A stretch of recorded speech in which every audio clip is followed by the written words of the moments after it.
ይሄን ክሊኒክ ሰው ሁሉ ያውቃል አይደለም? መቸለት ነው በኢትዮጵያ our impact in Ethiopia ነው የሚለው 743507 ወላድ እናቶች እንዳይወልዱ አስቆመናል። 249000 ሰዎች ደግሞ የማይፈለግ እርግዝና እንዲያስወግዱ አድርገናል። የማይፈለግ ነፍስ አለ የሚለው ቋንቋውን ተመልከቱ። የማይፈለግ የማ ላንጉዌጅ ነው? የኦርቶዶክስ ላንጉዌጅ ነው። የማይፈለግ ፍጡር አለ። ማን ነው የሚፈልገው? ማን ነው የማይፈልገው? ሰው ሰሪ ነን እኛ። ግን ኢትዮጵያዊ ዶክተር እና ነርስ የማይፈለግ የሚል ቃል ሲጠቀም ሁሉ የተሰማላችሁ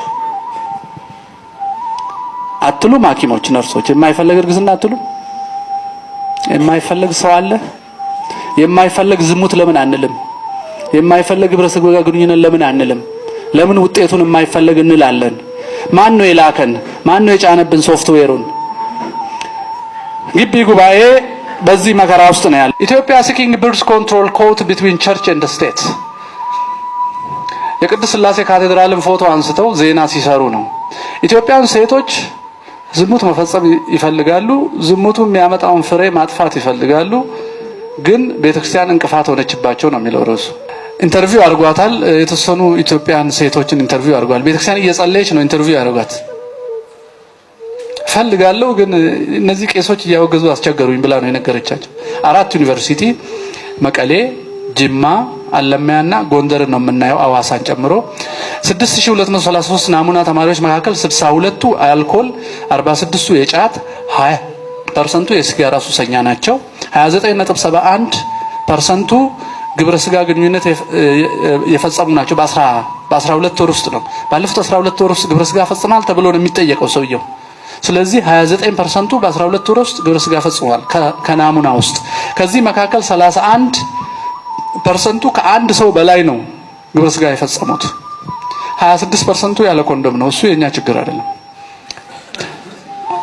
እሱ የኛ ችግር አይደለም። ከ5725 ተማሪዎች መካከል 4503ቱ 77% HIV ይዘናል ብለው ይፈራሉ። እዚህ ውስጥ ሚስጥር አለ። ይፈራሉ ግን ዝሙት ማቆም አይችሉም። ግፊቱን አይችሉም። ለምን? የተማሩትና የሚያዩት ነገር ፈቃደ ሥጋን አንበሳና እሳተ ገሞራ አሳህሎ ነው የሚያመጣባቸው። ሊያቆሙ አይችሉም። ከ2449 ናሙና መሃል 44.2 የቤተሰብ አባላቶቻቸው ኦሬዲ HIV ፖዚቲቭ ናቸው። ግን አይፈሩም። ይፈራሉ ግን ማቆም አይችሉም። ዊል ፓወራቸው ደቋል።